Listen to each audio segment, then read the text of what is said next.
प्रधानमंत्री नरेंद्र मोदी को संयुक्त राष्ट्र में होना चाहिए था। पाकिस्तान के प्रधानमंत्री शहबाज शरीफ संयुक्त राष्ट्र के मंच पर जो बकवास कर रहे थे, जिसमें वो ऑपरेशन सिंदूर में जीत का दावा कर रहे थे, उसका मुंह तोड़ जवाब देना चाहिए था। सबसे बड़ी बात मैं स्पष्ट कर दूं दोस्तों, भारत की बेटी petal Gehlot, first secretary petal Gehlot ने इसका करारा जवाब दिया है। पाकिस्तानी प्रधानमंत्री शहबाज शरीफ को आईना दिखाया है, मगर मैं आपसे एक सवाल पूछना चाहता हूं।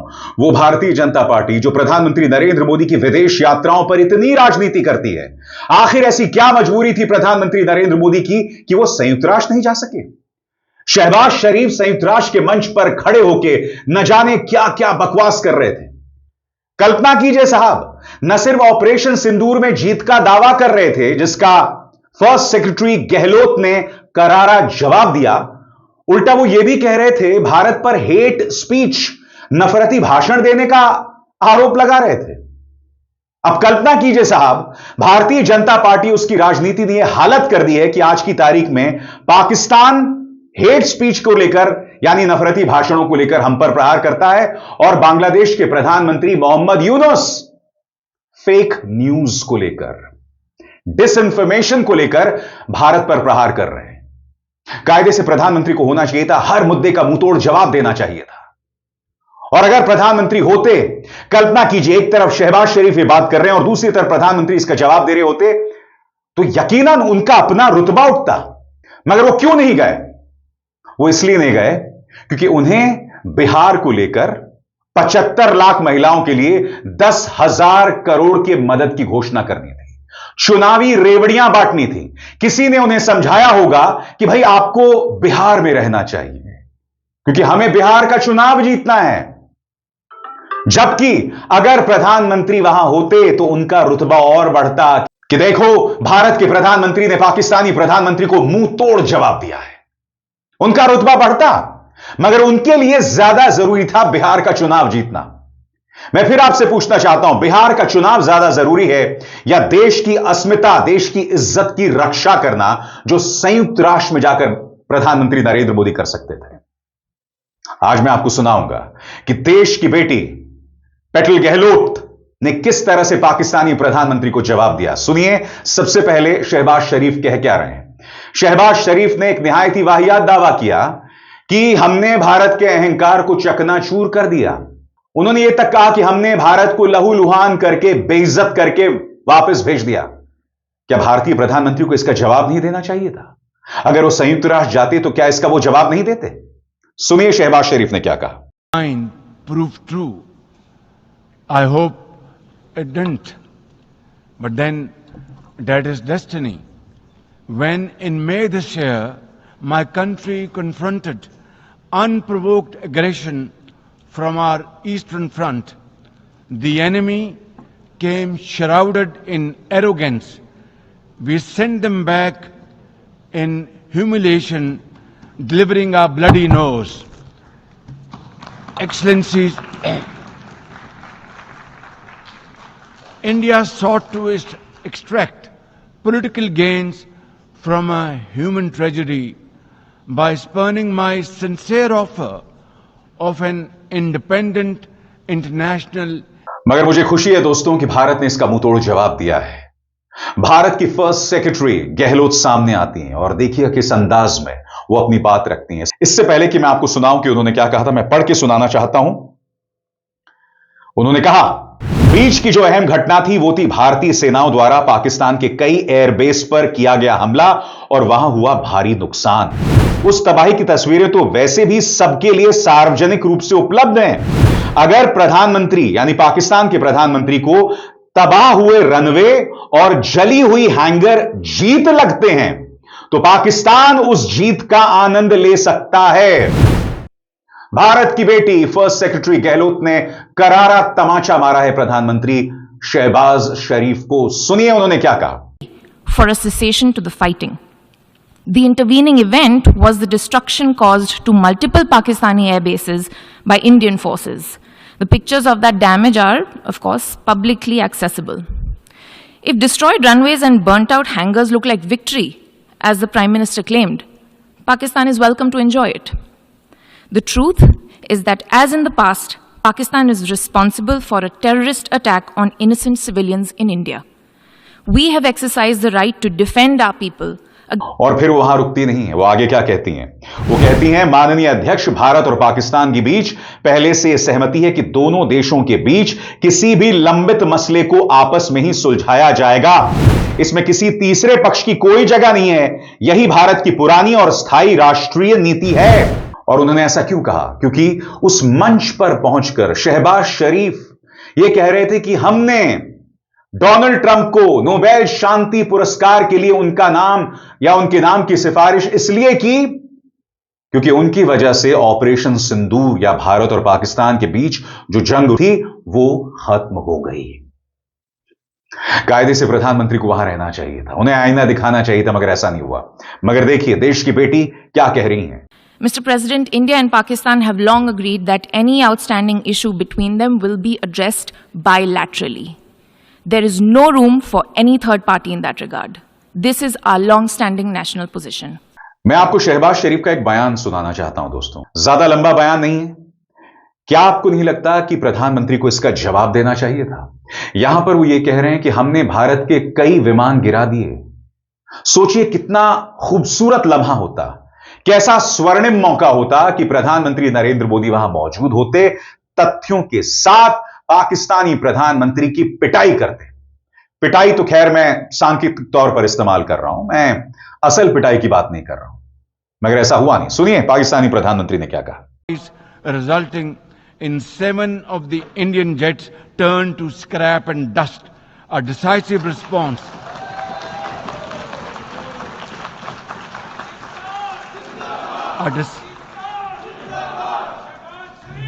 A decisive response to the aggressor that will echo. मगर देश की बेटी ने देश की साख का ख्याल रखा। फर्स्ट सेक्रेटरी गहलोत ने क्या कहा, गौर किया जाए। वो कहती हैं, जहां तक आतंकवाद का सवाल है, हम साफ कर देना चाहते हैं कि आतंकियों और उनके सरपरस्तों में कोई फर्क नहीं किया जाएगा, दोनों को जवाबदेह ठहराया जाएगा। हम कभी भी परमाणु ब्लैकमेल की आड़ में आतंकवाद को पनपने नहीं देंगे। भारत ऐसे किसी खतरे के सामने झुकेगा नहीं। भारत का संदेश दुनिया के लिए बिल्कुल साफ है, आतंकवाद के लिए जीरो टॉलरेंस होना चाहिए। सुनिए किस तरह से वो अपनी बात रख रही हैं। Where terrorism is concerned, we are making it clear that there will be no distinction between the terrorists and their sponsors. Both will be held accountable. Nor will we allow terrorism to be practiced under the cover of a nuclear blackmail. India will never bow to such threats. India's message to the world is clear. There must be zero tolerance for terrorism. I thank you, Mr. President. और आगे बढ़ने से पहले एक जरूरी संदेश। मेरे कार्यक्रमों के लिए आप नोटिफिकेशन का इंतजार मत कीजिए। मेरे चैनल में जाइए और खुद जाकर कार्यक्रम देखिए और रहिए अपडेटेड। और हां, ज्वाइन कीजिए मेरा चैनल। देखिए यह जरूरी संदेश। स्वतंत्र और आजाद पत्रकारिता का समर्थन कीजिए, सच में मेरा साथी बनिए। बहुत आसान है दोस्तों, इस ज्वाइन बटन को दबाइए और आपके सामने आएंगे ये 3 विकल्प, इनमें से एक चुनिए और सच के इस सफर में मेरा साथी बनिए। तो जैसे मैंने कहा ना दोस्तों, प्रधानमंत्री नरेंद्र मोदी की तरजीह विदेश यात्राओं पर बहुत होती है, मगर जहां जाना होता है वहां नहीं जाते हैं। यह दूसरी बार प्रधानमंत्री ने स्वर्णिम मौका गंवा दिया। इससे पहले याद कीजिएगा, जब डोनाल्ड ट्रंप के साथ उनकी साझा प्रेस कॉन्फ्रेंस हुई थी, तब डोनाल्ड ट्रंप बार बार भारत की तौहीन कर रहे थे, उन्हें टैरिफ किंग बता रहे थे। मगर प्रधानमंत्री नरेंद्र मोदी के पास सिवाय मुस्कुराने के कोई विकल्प नहीं था। अब शहबाज शरीफ, जिसका जवाब फर्स्ट सेक्रेटरी गहलोत ने शानदार अंदाज में दिया, उसका जवाब अगर प्रधानमंत्री देते तो कितनी अच्छी बात होती। मगर स्वाभाविक सी बात है दोस्तों, भारतीय जनता पार्टी के लिए ज्यादा जरूरी है चुनाव जीतना। विदेश यात्रा का क्या इस्तेमाल होता है उसे समझिए। अब बाय द वे, बात हम विदेश यात्रा की कर रहे हैं तो मैं आपको बता दूं कि राहुल गांधी दक्षिण अमेरिका की यात्रा पर जा रहे हैं। अभी मैं कुछ भविष्यवाणियां करना चाहता हूं। आने वाले 2-3 दिनों में देखिएगा, गोदी मीडिया को एक टूल किट दे दिया जाएगा। गोदी मीडिया प्रहार करने वाला है राहुल गांधी पर। और चूंकि बिहार के चुनाव हो रहे हैं ना दोस्तों, तो आप देखिएगा राहुल गांधी के भाषण के सिर्फ उन अंशों को विवादास्पद बनाया जाएगा जिसका ताल्लुक बिहार से है या जिसका लिंक बिहार से जोड़ा जा सकता है। एक बार फिर राहुल गांधी को देशद्रोही बताया जाएगा, अराजक बताया जाएगा। राहुल गांधी ने जो नहीं कहा वो भी कहा जाएगा। राहुल गांधी ने सिर्फ यह कहा कि जेन जी संविधान की रक्षा करेगा, मगर उस जेन जी वाले बयान को नेपाल में अराजकता से जोड़ दिया गया। लद्दाख जहां पुलिस की गोलीबारी में 4 लोगों की मौत हुई, उसका जिम्मेदार भी राहुल गांधी को ठहराया जा रहा है, वो भी झूठ के आधार पर। एक व्यक्ति की तस्वीर बताई जा रही है, कहा जा रहा है कांग्रेस का नेता है, जबकि वो व्यक्ति है ही नहीं कांग्रेस का नेता। तो मैं दावे के साथ कह सकता हूं कि राहुल गांधी दक्षिण अमेरिका की यात्रा पर हैं और लिखवा लीजिए, आने वाले दिनों में उनके खिलाफ जहर उगला जाएगा। मगर जब असली विदेश नीति की बारी आती है ना दोस्तों, तब भाजपा सरकार पूरी तरह से नाकाम दिखाई देती है। मैं आपको बांग्लादेश के प्रधानमंत्री मोहम्मद यूनुस ने क्या कहा संयुक्त राष्ट्र में, वो सुनाना चाहता हूं दोस्तों। यहां मोहम्मद यूनुस ये कह रहे हैं कि बांग्लादेश शिकार हुआ है डिसइंफॉर्मेशन का। पत्रकार शशांक मट्टू ने अपने इस ट्वीट में दावा किया है कि बांग्लादेश के प्रधानमंत्री यह बयान भारत को टारगेट करते हुए कह रहे हैं, यानी कि यह मिसइंफॉर्मेशन, सूचना को लेकर झूठी जानकारियां, यह भारत की वजह से बांग्लादेश में फैली। अब मुझे बताइए, अगर प्रधानमंत्री नरेंद्र मोदी होते तो उसका जवाब देते ना, देते कि नहीं बताइए? मगर कुछ नहीं हुआ। सुनिए मोहम्मद यूनुस क्या कह रहे हैं। Yet today, disinformation and hate speech have become matters of grave concern. In the aftermath of the last year's popular uprising in Bangladesh, certain vested groups deliberately spread false narratives, and such disinformation continues even now. The problem has been compounded by the deliberate use of fake news and artificial intelligence-driven deepfakes, which make the situation even more dangerous. देखिए, 2 चीजें मैं स्पष्ट कर दूं। आप सब जानते हैं दोनों चीजें भारत में हो रही हैं। नफरती भाषण भारत की राजनीति का हिस्सा हो गए हैं। स्वयं प्रधानमंत्री नफरती भाषण देते हैं। ऑपरेशन सिंदूर को लेकर तो गृह मंत्री नफरती भाषण दे रहे थे कि ममता बनर्जी ने ऑपरेशन सिंदूर का विरोध किया क्योंकि वो मुसलमानों को खुश करना चाहती थी। सरासर झूठ। तो नफरती भाषण तो भाजपा देती है, उसमें दो राय नहीं है। मगर भाई, पाकिस्तान कौन होता है हमें ये कहने वाला? मोहम्मद यूनुस जो कि बांग्लादेश के प्रधानमंत्री हैं, उनकी इतनी हिमाकत कि अब वो फेक न्यूज पर भारत को आईना दिखाएं, जो एक फैक्ट है, क्योंकि हमारा गोदी मीडिया वो करता है। हमारा प्रचार तंत्र जो है, भाजपा का जो प्रचार तंत्र है, वो सब करता है। उसकी ढेरों मिसालें हैं और मैंने इस मंच पर आपको बार बार बताई। मगर जो बात यहां पर मोहम्मद यूनुस ने कही, इसका जवाब प्रधानमंत्री को देना चाहिए था ना। इसीलिए मैं बार बार कह रहा हूं, यह स्वर्णिम मौका प्रधानमंत्री ने फिर गंवा दिया। क्यों? क्योंकि बिहार के चुनाव जीतने हैं, इसलिए आप नहीं जाएंगे। और जैसे मैंने कहा, विदेश यात्रा की बात हो रही है तो प्रहार किस पे होगा? राहुल गांधी पर प्रहार होगा, क्योंकि अब वो दक्षिण अमेरिका की यात्रा पर हैं। लिखवा लीजिएगा दोस्तों, आरक्षण को लेकर झूठा विवाद निकाला जाएगा। और हां, दूसरी अहम बात, राहुल गांधी इस बार अगर चाइना पर कुछ कहते ना तो उस पर विवाद नहीं होगा। क्यों? क्योंकि इस वक्त प्रधानमंत्री नरेंद्र मोदी चाइना से दोस्ती करना चाहते हैं। लिहाजा गोदी मीडिया को यह कह दिया गया है कि भैया चाइना को लेकर कोई विवाद मत पैदा करो। क्यों? क्योंकि अमेरिका ने 100% टैरिफ लगा दिया, इसलिए चीन से दोस्ती करनी है।